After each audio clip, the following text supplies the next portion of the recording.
Welcome to our channel. ఒకప్పుడు అల్లు అర్జున్ గారికి రేవంత్ రెడ్డి గారికి మధ్యన పచ్చగడ్డేస్తే భగ్గుమంటుందేమో అనుకున్నాం. కానీ సీన్ కట్ చేస్తే అల్లు వారింటికి పెళ్లికి వచ్చినటువంటి రేవంత్ రెడ్డి గారికి అల్లు అర్జున్ గారికి మధ్య జరిగిన సంభాషణ చూస్తే ఏం మంత్రం వేశారో అన్నట్టుగానే సాగుతుంది. ప్రస్తుతం ఆ అంశం గురించి మనతో మాట్లాడడానికి సీనియర్ అనలిస్ట్ శ్రవణ్ గారు సార్తో మాట్లాడతాం.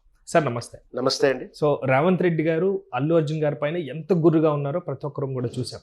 అయితే అల్లు వారింటికి పెళ్లికి వెళ్ళిన తర్వాత రేవంత్ రెడ్డి గారికి మధ్య జరిగిన సంభాషణ ఏదో మంత్రం వేశారా, ఏం సీక్రెట్ చెప్పారో అన్న తర్వాత ప్రతిదీ కూడా పాజిటివ్గానే కనిపిస్తుంది. క్లోజ్ ఫ్రెండ్స్ లాగా కనిపిస్తున్నారు. అయితే సీన్ కట్ చేస్తే అల్లు వారి థియేటర్ ఓపెనింగ్ కూడా రేవంత్ రెడ్డి గారు చాలా పాజిటివ్గా రెస్పాండ్ అవ్వటం, ఓకే చెప్పడం, రిబ్బన్ కటింగ్ కూడా ఓకే చెప్పడం జరిగిందంట. ఎంతవరకు వాస్తవం అండి? మనకు రాజకీయాల్లో ఒక సామెత ఉంటుంది. రాజకీయాల్లో శాశ్వత మిత్రులు, శాశ్వత శత్రువులు ఎవరు ఉండరు. అలాగే సేమ్ కొటేషన్ సినిమాల్లో కూడా వర్తిస్తుంటుంది. అయితే ఇప్పుడు ఈ రెండు రాజకీయాలు సినిమాలు కలిసినాయి కాబట్టి ఈ కొటేషన్ అప్లై చేసుకోవచ్చు. అంటే నిజంగా కూడా ఒక ఫోటో కోసం ప్రెస్టేజ్గా ఫీల్ అయ్యి ముఖ్యమంత్రిని మార్చినటువంటి పుష్ప 2 చిత్రం తాలూకు హీరోయిజం ఉన్నటువంటి అల్లు అర్జున్ అదే చిత్రం విడుదల సందర్భంగా జరిగినటువంటి సంఘటనకు తను బాధ్యం చేస్తూ అల్లు అర్జున్ని బాధ్యం చేయడం తప్పు పట్టట్లేదు నేను. కానీ ఆ పట్టిన విధానాన్ని ఆ తర్వాత ట్రీట్ చేసిన విధాన్ని కక్ష ధోరణిలో కావాలని ఇంటెన్షన్గా ఒక ముఖ్యమంత్రి స్థాయి వ్యక్తి, ఒక హోమ్ మినిస్టర్ స్థాయి వ్యక్తి మానిటరింగ్ చేసి బెయిల్ వచ్చినా కూడా ఆలస్యం అనేది సాకులతోటి ఆయన జైలు వేసిన విధానానికి అల్లు అర్జున్ ఫ్యాన్స్ ఈ విధంగా హర్ట్ అయ్యారు, అందరూ చూసాం. దాంతో అల్లు అర్జున్ చాలా కోపంగా ఉంటాడేమో.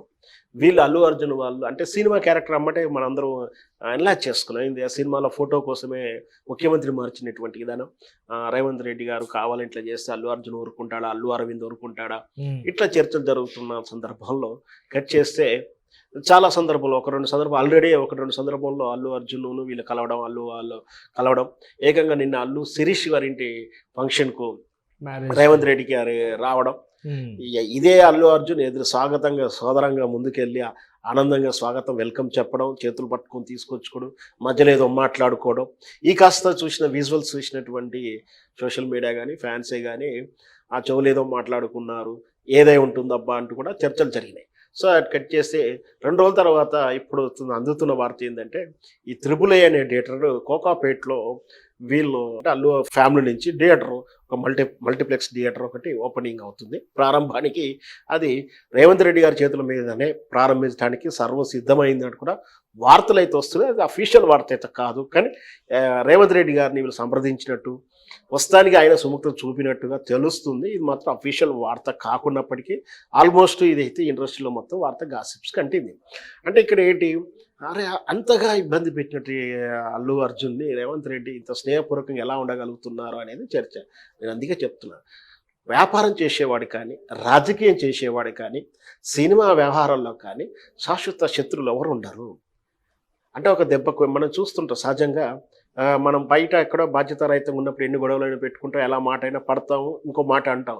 కానీ ఒక వ్యాపారం చేస్తూ ఒక షాపుల్లోనో వ్యాపారం చేసేవాడు అంత ఈజీగా ఒక మాట బయట వాడిని అంటానికి ఇబ్బంది పడతాడు, భయపడతాడే చెప్పవచ్చు. అంటే వ్యాపారం చేసేవాడు ఎందుకు మనకు గొడవలు, మనం రేపు పొద్దున్న వ్యాపారం చేసుకోవాలి, వీడన్న ఒక మాట ఓర్చుకుందాం, తర్వాత చూద్దాం అని ఒక మాట స్టెప్ దిగుతూనే ఉంటారు. అలాగే ఇప్పుడు అల్లు ఫ్యామిలీ అయితే థియేటర్లు, మరి థియేటర్ అన్నప్పుడు ఎన్నో లిటికేషన్స్ ఉంటాయి, అలా కావచ్చు.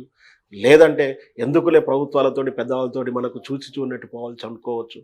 లేదా వాళ్ళ మధ్య అపార్థాలు తొలిపే స్నేహపూర్వకమైన వాతావరణం నుండి ఉండవచ్చు. నేను అలా అనుకున్నాను, మీరు ఇలా అనుకున్నారు అనే స్నేహపూర్వకంగా మరి అపార్థాలు చెలగించుకొని మనం అలా కాదు, మీరు సహకరించాలి, మేము మీకు సహకరిస్తాం, మీరు మాకు సహకరించాలి అంటే వీళ్ళు అల్లు అర్జున్ ఏం సహకరిస్తాడు ప్రభుత్వానికి, రేవంత్ రెడ్డి కంటే ఖచ్చితంగా రేపు రాబోయే ఎన్నికల్లో క్యాంపెయిన్ చేయడం కావచ్చు, లేదా ప్రభుత్వ విధానానికి రేపొద్దున పోలియో డ్రాప్స్ గురించి కావచ్చు, ఇంకేమైనా ఎయిడ్స్ విషయంలో కావచ్చు, ప్రభుత్వ కార్యక్రమం మిషన్స్ ఉంటాయి, ఇట్లాంటి బాలికల విద్య గురించి కానీ ఇట్లాంటివి అంబాసిడర్గా వాడుకోవచ్చు, తప్పేం లేదు. అట్లా కూడా స్నేహపూర్వకంగా జరిగిన సందర్భాలు ఉంటాయి. అట్లా అంటే వాళ్ళతో అంటే ఈ సెలబ్రిటీలతో గొడవలు నాకు కూడా వద్దని ఒక పాలకుడిగా ఆయన భావించుండొచ్చు. ఇట్లాంటి వాళ్ళని ప్రభుత్వ యొక్క పాలసీలు ఎండార్స్ చేసుకోవడానికి కూడా వాడుకోవచ్చు, ఏదైనా జరుగుండొచ్చు. సో ఏం జరిగినా కూడా వాళ్ళ మధ్య స్నేహపూర్వకం ఉంది కాబట్టి మనం స్వాగతించాలి.